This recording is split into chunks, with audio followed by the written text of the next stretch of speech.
Let's chat about dating. Because I ran into a woman who's my age, 60, and she's single, I'm single, and we were chatting about how difficult it is to find a guy at this stage of our life.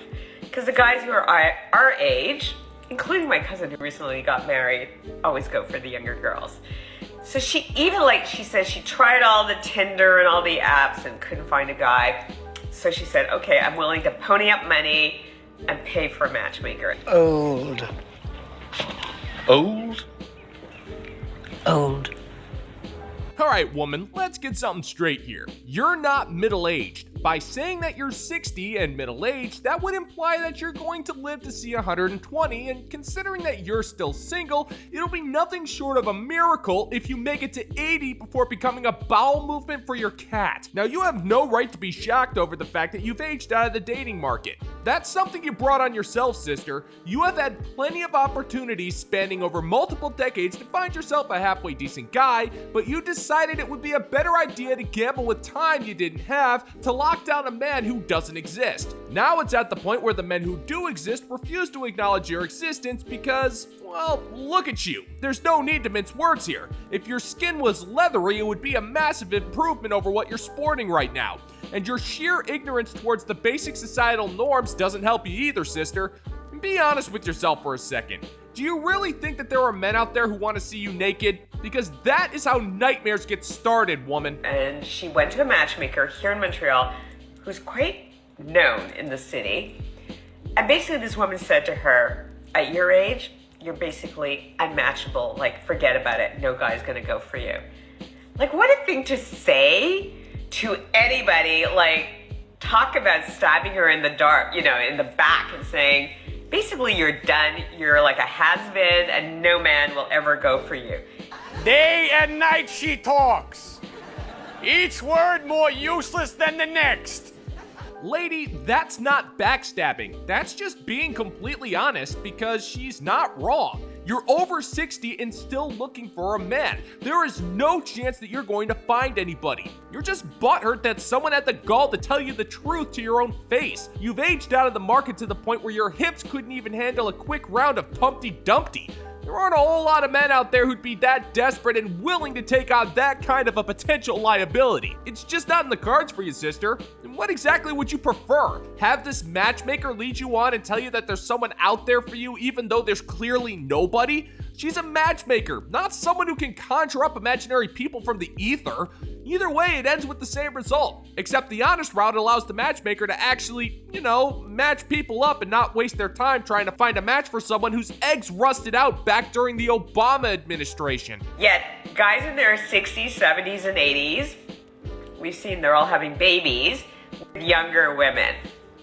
I just do think it is a bit more challenging. Do you lie? I feel like I'm a catch, but according to this matchmaker, I'm not. So yeah, that's my gripe. Perhaps the reason why I'm wearing this t-shirt. I am weird. Hey.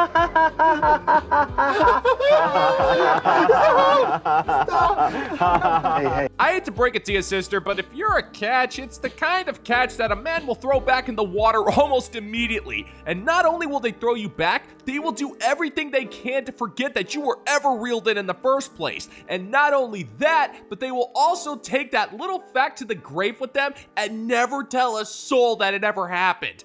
That's the only way that you could ever be considered a catch. But if you're still having doubts, then answer me this, woman. If you are such a catch, then why are you still single? You'd think that if you're so great, you'd have no problem finding a man, but apparently this isn't the case.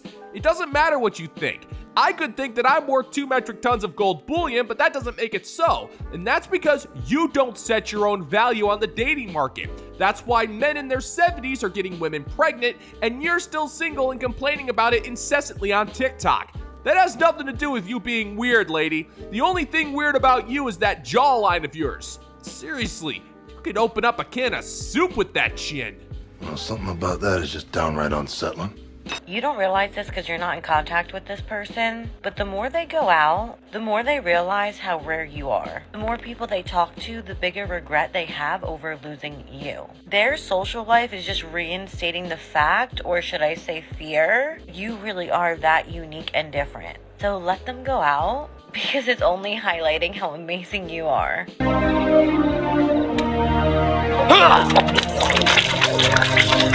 Alright, lady, you're about as rare as a case of herpes on a Las Vegas Avenue stroller, which is why I couldn't care less about your life failures. I just don't have the time, especially when I'm spending that time watching Dead Heat, one of the best movies around. It's a movie that tries to answer the age-old question: if you knew exactly when you were going to die, what would you do? Well, if your answer included getting into a fight with a slab of reanimated beef, desecrating a mausoleum, and getting into a point-blank gunfight with fully automatic Uzis,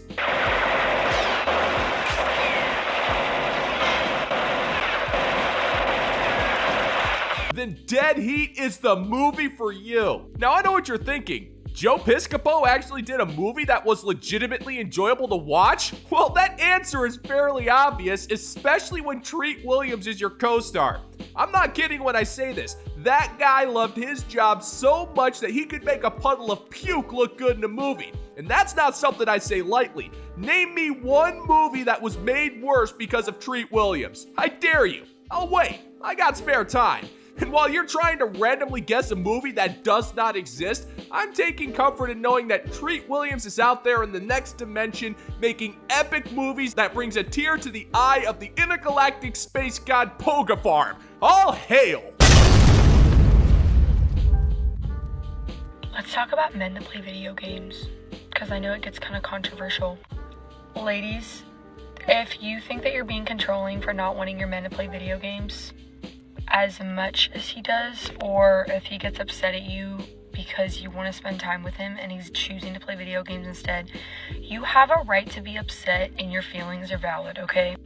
I know that there are worse things going on in this world, but this is just one of those things that gives me the ick, to be quite honest with you, because the amount of guys that I see in the back of their girlfriend's videos while the girlfriend is like trying to do something cute, or even with the kids or whatever, and the husband is just vegged out playing video games like a child on the TV. I'm sorry.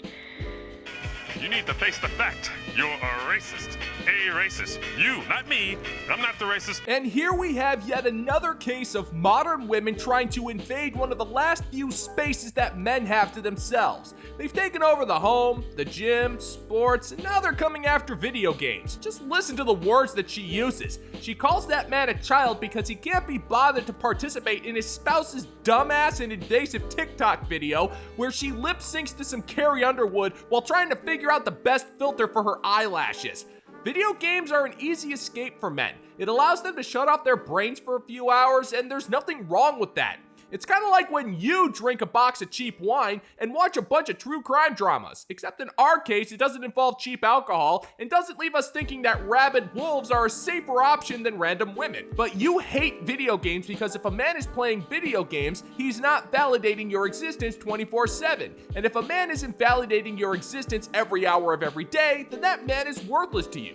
So this begs the question, if this man isn't allowed to game, what should he be doing? Considering you use the phrase ick, that clearly means that you're a paragon of womanhood and a sage for the ages. So please, woman, enlighten me with your wisdom. I think if you're a gamer and you guys do that as an activity together, it's different. Or if he has a set time that he says, okay, I'm gonna hop on here with my friends and veg out and do this, like, it's okay, we all need an escape, right? I'm not against that at all. Liar, liar, liar. What I am against is when these dudes would rather spend time on their effing video game in their own little world than face reality and do things with you.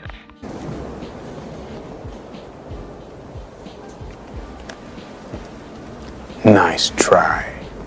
So, in other words, you don't want that man to game unless it's been previously sanctioned by you in one way or another. At least that's what it's sounding like to me. It almost feels like you want this guy to ask you permission if it's okay for him to play some GTA Online with his buddies. If he's spending a few hours a week doing that, what's the big deal? He's not choosing the video game over you, he's using some of his free time for himself, and yes, that's a big difference. It's the same thing for when you need perfect silence to record yourself filming a crappy TikTok video that you hope will go viral. In that case, aren't you choosing your social media following over your boyfriend?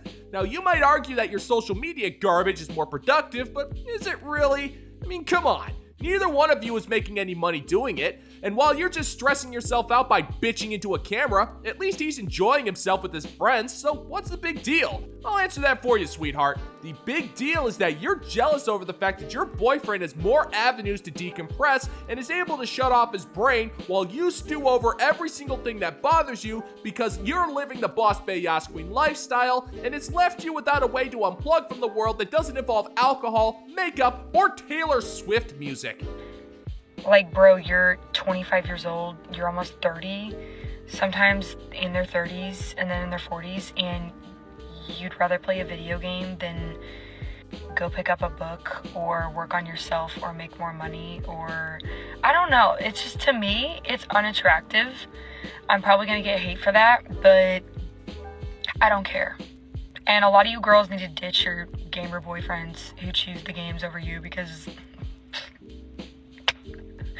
it's not okay. It's not. That's racist! Oh, there it is. It's not that he's playing games that bothers you, it's that he's not making money for you to spend. Modern women measure their boyfriend's worth by their production. The more they produce, the higher their value. And that comes in the form of making money, working out, or working out ways to make more money. And anything that man does for himself is considered selfish, unattractive, or disgusting. Which is why they're so quick to call these men children for having the unmitigated gall to want to play some Call of Duty. Men are allowed to have their own spaces and don't need to be spending every waking moment of their lives improving themselves for you. You sure as hell don't. You think you're the mature one because your eggs have almost expired and you watch sophisticated reality TV shows, but come on, woman. I really don't think you should be making commentary about the emotional maturity of a dude when you're the one who's whining in your car.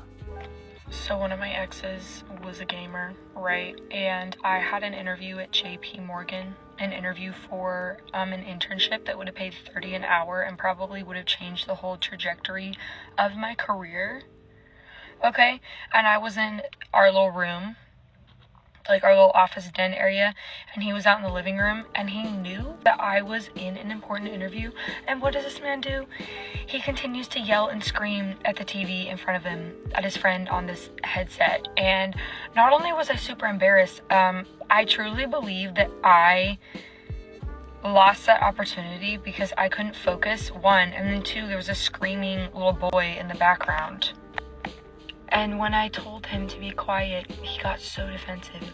I'm not paying that loud. Just ladies, save your time and go date somebody that invests in other things and in you. Okay? Love you. You're boring! You're fucking dull! You have nothing to say! You are a one-hived mind twat waffle! Okay, I really don't think it's fair to blame your ex-boyfriend for the fact that you didn't get that internship at JP Morgan. You were probably in the running against at least 100 other candidates, and even if your boyfriend wasn't screaming in the background, you probably wouldn't have gotten the job because that internship was most likely reserved for the coke-addled son of the VP of Marketing's cousin, and interviewing you was just a formality. And considering that you felt the need to include an ape-like impression of your ex to make your point, I'm inclined to believe that what actually happened on that fateful night didn't exactly go the same way that you're telling us. But it's awfully convenient that you're blaming the video games and your ex-boyfriend for the fact that you couldn't get an internship that you never had a chance of getting in the first place. So I would tell you to go unplug and relax with a video game just to shut off your mind, but that would involve disturbing the peace of countless men online, and that is a crime that I cannot, shall not, and will not ever endorse.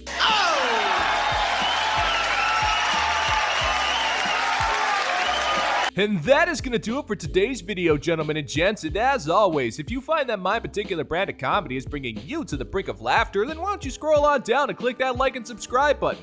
Ring the notification bell, leave a couple of comments, and be sure to share this video so we can get together and give the good old-fashioned middle finger to the YouTube algorithm. Thank you so much for checking out the new video, everybody, and until next time, peace out, homies.